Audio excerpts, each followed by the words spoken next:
پاکستان میں دہشت گردی کے واقعات کے اندر مسلسل اضافہ ہو رہا ہے۔ گزشتہ روز بھی ہم نے ذکر کیا تھا کہ جو واقعات دہشت گردی کے ہو رہے ہیں اب ان کی انٹینسٹی بھی زیادہ ہے۔ صرف نہ یہ کہ ایک دہشت گرد حملہ ہوتا ہے جیسے بھکر والا واقعہ یا بجوڑ والا واقعہ۔ بجوڑ والے واقعے میں حملے کے بعد جب زخمیوں کو اٹھانے کی کوشش کی گئی تو ان کے اوپر دوبارہ سے فائرنگ کی گئی۔ اسی طریقے سے کرک میں جو واقعہ ہوا، کرک والے واقعے کے بعد جب زخمیوں کو ایمبولینس میں ڈالا جا رہا تھا تو ان ایمبولینس کے اوپر فائرنگ بھی کی گئی اور ان کو آگ بھی لگا دی گئی۔ تو آپ کو ایک ایسی آرگنائز قسم کی موو نظر آتی ہے کہ پاکستان کو کس طریقے سے ان سیٹل کرنا ہے۔ آج بھی ان واقعات کا تسلسل جاری ہے، کے پی کے اندر بھی اور بلوچستان کے اندر بھی۔ اب تو یہ واقعات پنجاب کے اندر آ گئے ہیں تو ایک حالت جنگ میں ہے پورا ملک، لیکن ایک چیز جس کی بہت زیادہ ضرورت ہے وہ پولیٹیکل اونرشپ کی ہے، اور پولیٹیکل اونرشپ کے لیے سیاسی قیادت کو سر جوڑ کے بیٹھنا پڑے گا، عسکری قیادت کو بھی ساتھ بٹھائیں اور ایک اسٹریٹجی بنائیں اور اس کو منظوری دے کر پوری قوت کے ساتھ، طاقت کے ساتھ اور حکمت کے ساتھ، جہاں حکمت اور دانائی چاہیے وہاں حکمت کا استعمال کریں، جہاں طاقت چاہیے وہاں طاقت کا استعمال کریں، تب آپ اپنے ملک کے لوگوں اور عوام کا تحفظ کر سکیں گے۔ اس کے علاوہ کوئی طریقہ کار نہیں ہے۔ پاکستان تحریک انصاف کے ساتھ بھی جو حکومت وقت کا میچ ہے وہ اگر سیٹل ہو جائے، at least for the time being ہی سیٹل ہو جائے، تو پاکستان کا اس میں بہت بڑا بھلا جڑا ہوا ہے۔ لڑائی اس وقت یہ نہیں ہونی چاہیے کہ عمران خان کی آنکھ کا علاج پیمز ہسپتال میں ہونا ہے یا اڈیالہ جیل کے اندر ہونا ہے۔ فیصلہ اس بات کے اوپر ہونا چاہیے کہ ان دہشت گردوں سے ہم نے نبٹنا کیسے ہے۔ عمران کا مسئلہ ہو یا نواز شریف کا مسئلہ ہو، یہ تو آپس میں سیاسی جماعتیں بعد میں آگے چل کے ایک دوسرے کے خلاف نعرے بازی بھی کر سکتی ہیں، الیکشن میں بھی جا کے ایک دوسرے سے سکور سیٹل کر سکتی ہیں، لیکن اس وقت پاکستان کو بچانا مقصود ہے۔ سب سے بڑا تو آپ کے سامنے ایجنڈا آئٹم یہی ہونا چاہیے۔ پی ٹی آئی کے اندر بھی بہت ساری چیزیں اس وقت درست راستے پہ نہیں ہیں۔ ہم نے اس کے اوپر ایک سے زیادہ پروگراموں میں بات بھی کی۔ علی امین گنڈا پور سے جو انٹرویو تھا ہمارا فارمر چیف منسٹر کے پی سے، اس کے اندر بھی انہوں نے نام لے کر سوال اٹھایا تھا علیمہ خان اور باقی لوگوں کے رول کا۔ آج علیمہ خان نے پاکستان تحریک انصاف کے اندر بہت سے لوگوں کا نام لے کر ان کا رول کو چیلنج کیا، ان کے کردار کو چیلنج کیا کہ وہ کیا کر رہے ہیں، اور یہ چیزیں بھی پارٹی کی سینئر لیول کے اوپر بار بار اس کی ڈسکشن میں آتی ہیں، لیکن پارٹی کے اندر وہ کہنا چاہیے کہ شاید سینئر لیول کے اوپر اتنا دم خم ہے نہیں ہے کہ وہ کھڑے ہو کر فیصلے کر سکیں۔ عمران خان کا علاج کا معاملہ ہو، عمران خان سی جیل سے رہائی کا معاملہ ہو، وہ نومبر 2024 کے واقعات سے پہلے جو اسٹیبلشمنٹ اور حکومت وقت کے درمیان جو ان کا بیک چینل چل رہا تھا تھرو محسن نقوی، اگر ان ساری چیزوں کو بھی لے لیں تو اس وقت بھی پی ٹی آئی کی لیڈرشپ فیصلہ سازی میں انتہائی انہوں نے کمزوری دکھائی، جس کے نتیجے میں عمران خان ابھی بھی جیل میں ہی ہے، اور اسی کے نتیجے میں پاکستان میں 26 نومبر کے افسوسناک واقعات بھی ہوئے جس کو ٹالا جا سکتا تھا۔ علیمہ خان کا آج اگر آپ بیان سنیں تو آپ کو کلیئرلی ایک ڈیوائڈ نظر آتی ہے، وہ نو کانفیڈنس دکھا رہی ہیں ان تمام لوگوں کے اوپر جس کو پی ٹی آئی کا چیئرمین بھی کہا جاتا ہے، سینئر لیڈرشپ بھی کہا جاتا ہے، ان کے وہ پولیٹیکل کمیٹی کے اراکین بھی ہیں۔ بی بی ان سے پوچھ رہی ہیں کہ آپ لوگوں کا کردار کیا، سنیے کیا کہا انہوں نے۔ عمران خان کی صحت کے اوپر ہم کچھ نہیں ہوتا دیکھ رہے پی ٹی آئی کی طرف سے۔ حامد خان کدھر ہیں، کھوسا صاحب کدھر ہیں، علی ظفر کدھر ہیں، اور گوہر صاحب کہاں ہیں، ادھر کیوں نہیں کیس کے لیے کھڑے ہوئے؟ عمران خان نے اس امید میں اتنے لائرز کو ٹکٹ دیے تھے، آج عمران خان کے کیس لگانے تھے، چیف منسٹر آ گئے، کدھر ہیں ہمارے سینئر لائر جو ٹکٹ ہولڈرز ہیں؟ پارٹی نے فیصلہ کیا کہ جیل کے اندر ڈاکٹر بھیج دیا جائے۔ پارٹی فیصلہ کیسے کر سکتی عمران خان کی صحت کے اوپر؟ کون سا علاج ہوا عمران خان کا؟ علاج تو ہوا ہی نہیں ہے، وہ صرف معائنے کے لیے گئے تھے۔ عمران خان نے جیل میں سے میسج بھیجا میرے ڈاکٹرز چیک کریں۔ اب ہم پارٹی سے پوچھتے ہیں آپ نے اس کے بارے میں کیا کیا؟ جب ہم ایک ڈیمانڈ کر رہے تھے آپ لوگوں نے جیل میں بھیج دیا۔ اب پارٹی کا کام ہی نہیں بنتا کہ عمران خان کی صحت کے اوپر آئندہ کیونکہ ڈسکشن کریں، کوئی بات کریں ہماری اجازت کے بغیر۔ پارٹی کے اندر کوئی انٹرفیئرنس نہیں ہے، ہمارے بھائی کی صحت کا سوال ہے۔ اب علیمہ خان یا عمران خان کی بہنوں کی طرف سے کمپلیٹ نو ٹرسٹ آ گیا پی ٹی آئی کی پوری قیادت کے اوپر۔ انہوں نے حامد خان سے لے کر بیرسٹر گوہر، علی ظفر، کھوسا صاحب، کسی ایک کو انہوں نے چھوڑا نہیں ہے، سب کا نام لے کر کہا کہ آپ لوگوں کا کردار ہے کیا، آپ کر کیا رہے ہیں، کس نے اجازت دی تھی کہ جیل میں علاج کرائیں، ہم نے تو یہ کہا ہی نہیں تھا، رہائی کے لیے آپ لوگوں نے کیا کیا۔ لیکن اس سے آگے چلے جائیں، ایک زمانے میں عمران خان کی حکومت تھی، وہ وزیر اعظم تھے اور نواز شریف کو اقامہ کے اوپر یا پاناما کے اوپر جیل میں ڈالا ہوا تھا۔ ان کو بھی ہیلتھ کے ایشوز آئے اور ہیلتھ کے ایشوز کے اوپر ہی انہیں پاکستان سے ہسپتال بھی لے جایا گیا اور ہسپتال سے پھر ان کو برطانیہ بھی پہنچایا گیا۔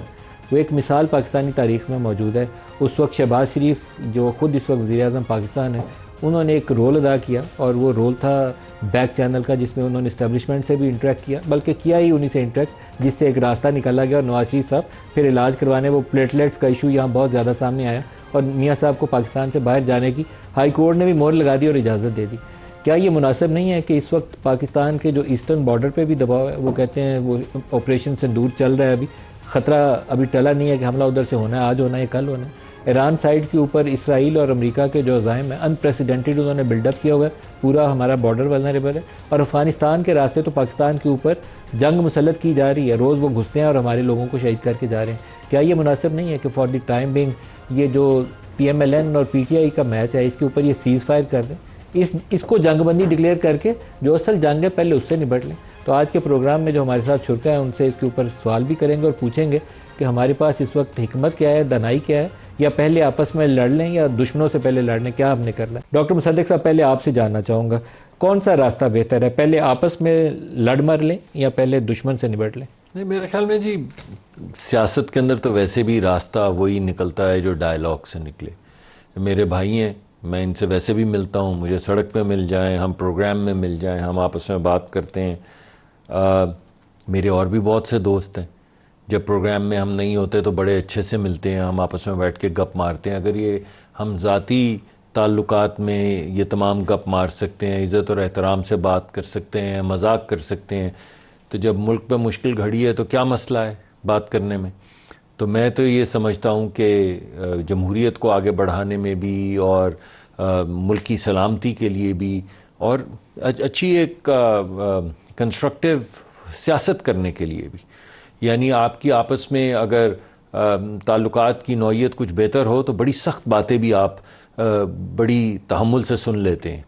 اور بڑی سخت باتیں بھی انسان بڑے نفیس طریقے سے کہہ دیتا ہے، اور اس میں کوئی راستہ بھی نکل آتا ہے، کوئی کنسٹرکٹیو کام بھی ہو جاتا ہے،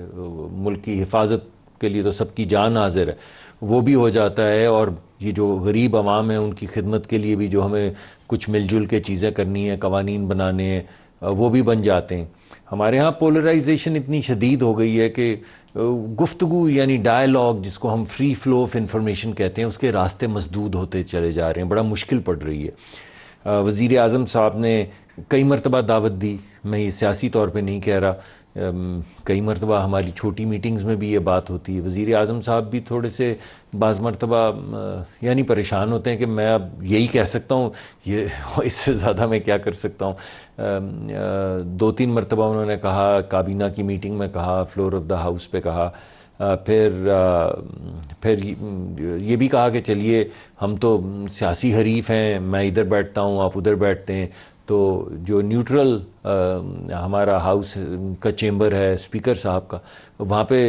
سارے بیٹھ جائیں جا کے اور آپس میں کوئی بات چیت کا راستہ شروع کریں، اور دیکھیں کہ ہم نے کیسے ملک کی سلامتی کے لیے کام کرنا ہے، کیسے ملک کی دفاع کے لیے کام کرنا ہے، کیسے اقتصادی ترقی غربت مٹانے کے لیے کام کرنا ہے۔ تو میں تو جب آپ ابتدائیہ دے رہے تھے تو میں سوچ رہا تھا اس سے اچھا کیا ابتدائیہ ہو سکتا ہے۔ سر لیکن آپ یہ دیکھیں کہ پاکستان نے 2014 کے دھرنوں سے شروع کر لیں، اسٹیبلشمنٹ سپورٹڈ دھرنا تھا پی ٹی آئی کا، اور 2014-15 کے لے کر 2025 تک 24-25 تک جو داد و شمار آپ ہی کی حکومت نے پلاننگ کمیشن نے جاری کیے ہیں، پاکستان میں 8% پوائنٹ پاورٹی انکریز کر گئی ہے،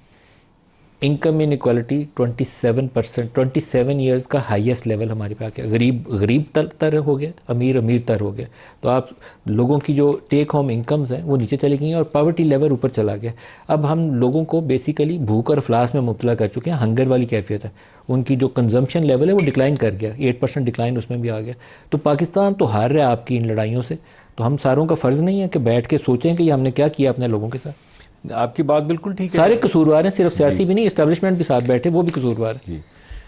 میں آپ کی بات سے اتفاق کرتا ہوں۔ وزیر اعظم نے اپنی تقریر میں بھی ان چیزوں کا تذکرہ کیا، آپ کو یاد ہوگا، آپ غالباً تشریف لائے تھے یا نہیں لائے تھے، وہ جو پرائم منسٹر ہاؤس کی بیسمنٹ میں تقریب ہوئی تھی جس میں انہوں نے جو بڑے بڑے ملک کے ایکسپورٹرز تھے ان کو بلایا تھا اور ان کو ایوارڈز بھی دیے تھے، اور اس تقریب میں انہوں نے یہ کہا تھا کہ ہمارے ملک میں یعنی صرف یہ نہیں کہ یہ 2 سال میں یا 5 سال میں یا 10 سال میں ایک تسلسل کے ساتھ غربت بڑھ رہی ہے، پاپولیشن بڑھ رہی ہے، اور اس پاپولیشن کے لیے جو وسائل چاہیے وہ ہمارے پاس موجود نہیں ہیں۔ لوگوں کو نوکریاں دینے کے لیے اگر پاپولیشن بڑھتی چلی جائے گی تو آپ کو کتنی آپ نوکریاں کریٹ کریں گے، کتنی ہی آپ جی ڈی پی کو گرو کریں گے کہ تمام لوگوں کو نوکریاں ملتی چلی جائیں۔ تو یہ باتیں تو انہوں نے بھی کی تھیں جو آپ کہہ رہے ہیں، لیکن اس کے ساتھ ساتھ آپ کو سر معلوم ہے کہ 38% جو مہنگائی کی شرح تھی یا 40% کھانے پینے کی، وہ بھی آپ ہی کی حکومت کی تھی. آج بھی پرائم منسٹر نے کہا، لیکن پرائم منسٹر آدھا سچ بولتے ہیں. 38% پی ڈی ایم کی پہلی حکومت نے کی تھی مہنگائی. اگر آپ کسی بھی حوالے سے، جب میں نیا حکومت میں آیا تھا، جب وہ پیٹرولیم کی لیوی والی پرابلم چل رہی تھی، آپ اس وقت کی بھی مہنگائی کی شرح دیکھ لیں اگر، اور اس سے آپ موازنہ کر لیں، تو آہستہ آہستہ اس دور میں جس جگہ کے اوپر لے آئے ہیں جہاں پہ مہنگائی کی شرح جو ہے وہ سنگل ڈیجٹس میں 3-4-5% پہ جا رہی ہے. اور کچھ تو آپ معیشت پہ بہت نظر رکھتے ہیں، آپ کو معلوم ہے کہ ایسے بھی درمیان میں دور آئے ہیں جس میں منفی تھی، فوڈ انفلیشن جو تھی وہ نیگیٹو ٹیریٹریز میں چلی گئی تھی. تو بہتری کی میں نے آپ کی بات کو ڈسپیوٹ نہیں کیا، میں صرف یہ کہہ رہا ہوں کہ جن چیزوں میں بہتری آئی ہے، جو جو